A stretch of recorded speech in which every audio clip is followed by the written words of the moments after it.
Assalamualaikum warahmatullahi wabarakatuh. Perkenalkan, nama saya Dini Antika dari Prodi Manajemen. Izinkan saya membahas terkait UTS mata kuliah Ekonomi Mikro. Untuk soal UTS-nya yaitu kebijakan ekonomi mikro yang pernah dikeluarkan atau ditetapkan oleh pemerintah dari era reformasi hingga saat ini. Di sini saya memilih topik kebijakan pangan beras di Indonesia pada tahun 2023. Latar belakang mengambil topik ini adalah yang pertama, beras ini adalah sebagai salah satu komoditas pangan pokok yang dikonsumsi oleh mayoritas penduduk Indonesia yang berkontribusi 5,20% dari jumlah pengeluaran. Ini berdasarkan Suspenas BPS 2021, lalu mencapai 25,87% untuk rumah tangga berpendapatan rendah dari survei Suspenas BPS 2021 juga.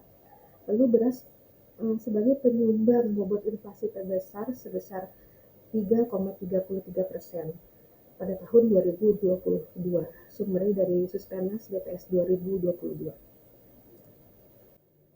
Dampak kenaikan beras. Kenaikan beras,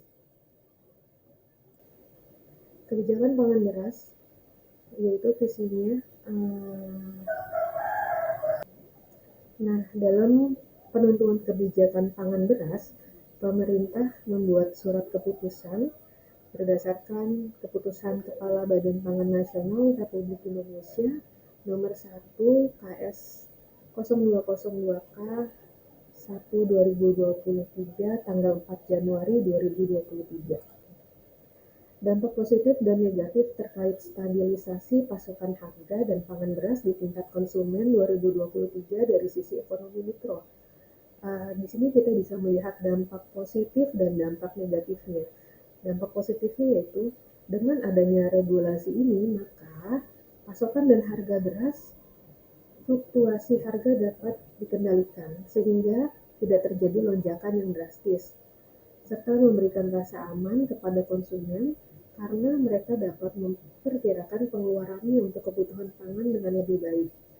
Kebijakan ini juga berdampak pada ketersediaan pasokan beras di tingkat konsumen. Lalu adanya langkah-langkah untuk menjaga pasokan beras yang cukup, maka masyarakat tidak perlu khawatir akan kelangkaan bahan pokok tersebut. Lalu dampak negatif dari stabilisasi pasokan harga dan pangan beras adalah kemungkinan terjadi potensi monopoli oleh produsen atau distributor pasar jika harga beberapa perusahaan besar yang memiliki kontrol atas pasokan dan distribusi beras, maka mereka dapat memonopoli pasar dan menentukan harga sesuai dengan keinginan mereka. Berikut adalah dampak kebijakan yang telah dibuat dari sisi ekonomi mikro. Kebijakan stabilisasi pasokan dan harga pangan beras memiliki dampak yang signifikan bagi konsumen dari sisi ekonomi mikro. Nah, pada tingkat konsumen, kebijakan ini dapat mempengaruhi daya beli, kesejahteraan, dan pola konsumsi masyarakat. Dilihat dari daya belinya, ini jika pasokan beras terganggu atau harga naik secara drastis, maka konsumen akan menghadapi kesulitan dalam memenuhi kebutuhan pokok mereka. Hal ini akan berdampak pada penurunan daya beli. Yang kedua, kesejahteraan masyarakat. Jika pasokan beras tidak stabil atau harga naik secara tiba-tiba, maka kesejahteraan masyarakat akan terganggu. Mereka harus mengeluarkan lebih banyak uang untuk membeli beras atau bahkan harus mencari alternatif lain yang lebih murah namun kurang bergizi. Hal ini dapat menyebabkan penurunan kualitas hidup dan meningkatkan kemiskinan di masyarakat. Yang ketiga, pola konsumsi masyarakat.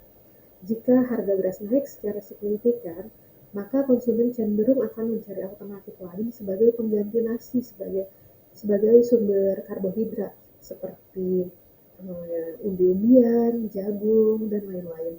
Hal ini dapat mengubah pola konsumsi masyarakat secara keseluruhan dan berdampak pada sektor pertanian.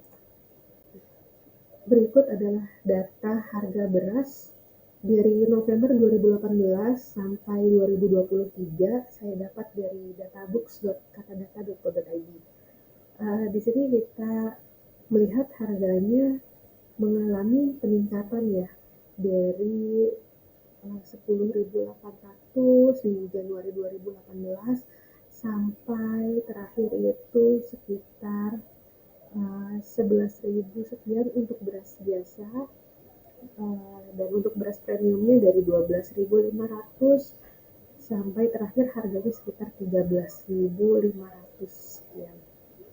Nah, berikut adalah gambar kurva permintaannya. Kurva permintaan itu dipengaruhi oleh harga barang itu sendiri. Jadi di sini kita lihat contohnya ya, apabila harga beras sekilonya itu 12.900-an, permintaannya itu akan meningkat 20 orang pembelinya. Dan apabila harganya naik sekitar 13.600, maka permintaan akan menurun, hanya 10 orang yang membeli. Lalu kita lihat untuk kurva penawarannya. Kurva penawaran itu juga sama, dipengaruhi oleh harga barang itu sendiri. Dia bergerak dari sudut kiri ke kanan atas.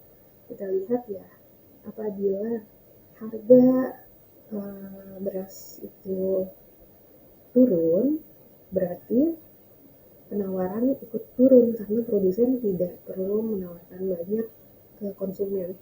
Konsumen otomatis membeli produk karena harganya murah.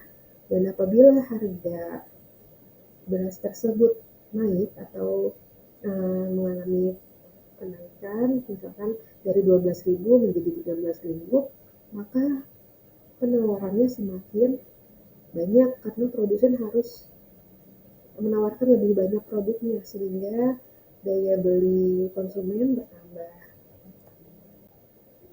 Nah, berikut adalah kurva pergeseran permintaan ya. Jika harga barang naik, jumlah permintaan barang akan berkurang, sehingga kurva permintaan akan bergeser ke kiri. Lalu berikut adalah kurva penawaran.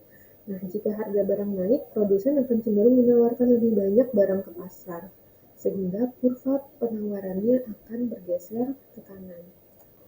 Berikut adalah sumber referensi untuk presentasi ini. Sekian presentasi dari saya, terima kasih.